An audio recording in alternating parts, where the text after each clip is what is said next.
Hello everybody and welcome to the October edition of the Farmer Supply Association Agriculture Report. I'm Randy Klepechka, agronomist with Farmer Supply Association. Three things I want to talk about today. First, I want to give a harvest update. Then we'll talk a little bit about new rice varieties, and we'll finish up talking about wheat planting. So three things, and we'll try to cover them all pretty quick.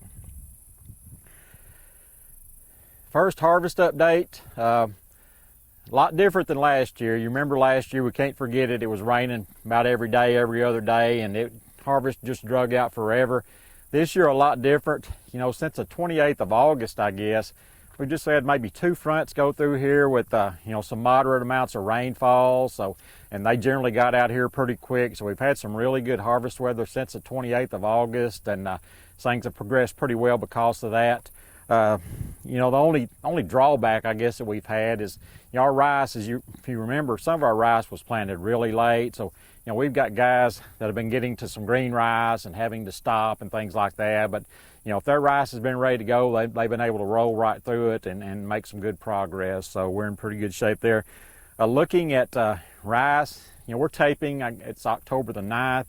And I think we're probably about 80–90% done on rice. I mean, a lot of guys are done, but there's still a decent amount left in the field. And again, as I said, still some green rice out there that these cooler temperatures are kind of hindering the maturity process on that. But otherwise, 80–90% done, in pretty good shape. Soybeans, for the most part, just getting started now. You can find a person here or there that's made really good progress, may even be one or two done already, but for the most part, overall looking at things generally just kind of just getting going into soybeans. Corn, there's still some corn in the field, and not a lot left, but still some corn in the field, and hopefully we'll get that finished up pretty quick as well. I want to talk just a little bit about rice yields, and I've been thinking about this for several days. Do I really want to talk about rice yields or not? I mean, it's such a variable thing to talk about that, I've even debated this morning on whether or not I wanted to talk about rice yields or not. But, let's go ahead and talk about them, some of that variability out there. I think if you take the rice crop as a whole, we're off a little bit, I guess is the best general statement to make. But it really varies quite a bit. I've had two or three guys tell me, just exceptional rice and, one of the better crops they've ever had. A few of those, not a lot of those, but again, generally just off a little bit. Haven't heard a lot of real horror stories or anything like that. So, no terrible stories, not a lot of great stories. It's more just kind of average to a little bit below average type of crop, I guess you might say. I'm going to break down by groups of varieties. First, the medium grains, and I think that's probably the most consistent thing we've got going out there, and that, that's pretty normal. The medium grain yields have held up real well, and they usually do. I haven't heard a lot of bad stories about medium grain yields, so it's kind of par for the course. They're holding up very well. Switching to hybrids, overall, I think the hybrids are off. They're still cutting good yields, but they're off a little bit. I talked to some guys, again, that if I cut some 753, that's really exceptional and, are really happy with their yields. But overall, I think the hybrids are off just a little bit. Then you get into the conventional varieties, the conventional clear fields. You get into a little more variability, I think, there. You hear some really good diamond yields, some good 151 yields, things like that. And then you'll hear some that are not so good with the clear fields and the diamond, which is our primary conventional variety. So, a lot more variability right there. I think the reasons for some of this variability goes back, a lot of people are trying to pin it on maybe some hot weather late and stuff like that. Well, our temperatures were pretty much really good from mid-July on. We had, kind of moderate temperatures most of the time, no extended heat waves or anything like that. Sunshine was pretty good. It was rainier, earlier in the year, but as we got into mid-July and later into that reproductive period, we had quite a bit of sunshine, so I don't think that's a good reason. So I think it has to go back earlier. We had that late planting, and that really, usually hurts yield potential. So I think that's a lot of it. We got a decent amount of rice planted April 1st through 3rd. Then later in the month, we got some planted, but a lot of it was planted in May, and that just knocks your yield potential down quite a bit. So I think that accounts for quite a bit of our variability. Also, fertilizer, getting our nitrogen fertilizer out on dry ground. We had that wet weather back in May and early June, and that kind of hurt our fertilizer efficiency. So that hurt things as well, especially with varieties like Clearfield 151 and 153 that really, things happen quickly on, and you got to be very timely. So I think that's part of it. Weed control issues again. You've heard me talk about how the disdain I have for post-emergence rice herbicides anymore. So weed control was part of that as well. So that's kind of where we're at on yields. I want to talk just a little bit about new varieties of rice that we have coming. I think it's really promising. Looking at medium grains, Horizon Ag has a new medium grain coming. The University of Arkansas, Dr. Shaw's doing a great job with medium grains at the University of Arkansas. They've got one or two that are very promising. And Rice Tech is, right there, they're introducing their first medium grain hybrid. So a lot of good potential coming there, and we've already got good medium grain varieties, as I mentioned. Also, Clearfield, I think we're having a step up. Horizon Ag's got a couple of Clearfields coming on. Again, a medium grain Clearfield and a long grain Clearfield that both look good, and there was a little bit in the field this year, so I think a lot of promise there. Rice Tech is kind of transitioning from Clearfield to full page. Some people think full page is a new herbicide technology. It's not really that.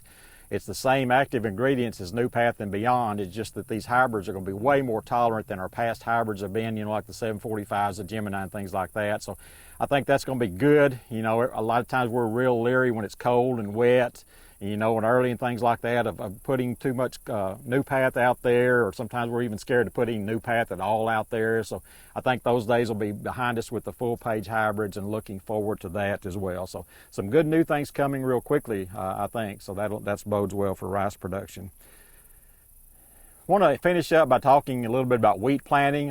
You might wonder why we're here today with a bare field behind us. Well, this is going to be a wheat field. As a matter of fact, if this field would have been a little bit drier today, they would have been planting, but there's still a couple of wet spots out here, so probably late this afternoon or tomorrow before they plant it. But wheat's not the big acreage crop like it may have been 20, 30 years ago in our area, but for some farmers it's still a very important crop. Especially those guys are in that corn and wheat and bean rotation. They're very successful with that. Also, some of our guys with the dryland sand, they like to grow wheat on that because it's a more dependable, consistent crop than others, on that dryland sand. And we've even got a little bit of wheat behind rice in our area. So, not the big acreage crop, but it's still very important for a lot of our growers. Talking about some agronomic recommendations. Planting dates, I think we're right there. I like October 10th through about November 1st. The reason I like to wait till at least October 10th or so, I like for that cool fall weather to start showing up, and we've had that this week. We've got the cooler fall temperatures. If you plant too early when it's hot, we have issues with some insects and diseases. So I like that, again, the 10th of October to about the 1st of November is to me is prime time for planting wheat. So remember that. Seeding rates. Most of the testing by universities show about 26 seeds per square foot is right there where you need to be. Generally, that's about 90 pounds per acre. Of course, that can vary quite a bit depending on seed size. So check your seed size and divide that out and see what your recommended rate are to be by your seed size by variety. If you get into some broadcast wheat or some late planting, we need to up that a little bit, but try to keep it at about that 26 seed per square foot. Fertilize. A little bit different for wheat. Phosphorus is a big deal with wheat, where generally for rice and soybeans we don't get a lot of responses from phosphorus, but for wheat it's pretty important. So, we need to obviously base P&K recommendations off of soil tests, but I always like to see some phosphorus go out there with my wheat, even if the phosphorus levels are pretty decent in the soil. I just think it gives it a kick early on. And so anyway, phosphorus is very important, so remember that. And of course, potash. Wheat doesn't use that much potash, but again, if you're double cropping beans behind it, you just well go ahead and put it all out there at once. Nitrogen, couple of situations where we really need nitrogen pre-plant, and that is where we're following rice. It's very important in that situation. Also, when we get into that late planting, if we get past November 1st, we need to be thinking about getting some nitrogen out there pre-plant, 30, 40 units, something like that. We used to think, and we used to always recommend, as a matter of fact, behind corn that you needed to put nitrogen, but we've learned, the university's learned through testing that there's a lot of carryover nitrogen generally behind corn, and the wheat generally doesn't respond to it. Now, if we get into late planting, like up into November, I think we need to think about, some nitrogen even behind corn. But, with normal planting, it's probably not a big deal, not necessary. Weed control, just like with other crops, you've heard me talk about it with any crop we grow pretty much anymore. It's all about residual herbicides, getting those pre-emerge herbicides out there, and I think wheat is no exception, especially if you have ryegrass issues.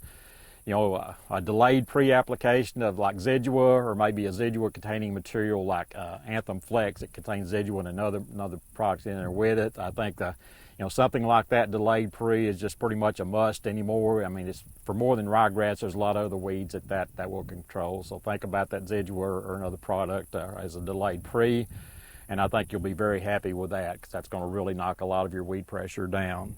Drainage, obviously, very important with wheat, so don't skimp on that. I mean, you, the farmer, know your fields better than anybody, so you know where those drain furrows need to be, but don't skip on drainage with wheat, and you'll pay for it if you do. So again, that's where we're at as we enter the month of October. Hopefully by the time I talk to you next month, we'll be taping inside, because everything's just about over outside. Hopefully that'll be the case, and until that time, this has been Randy Klepetchka with your Farmer Supply Association Agriculture Report for October.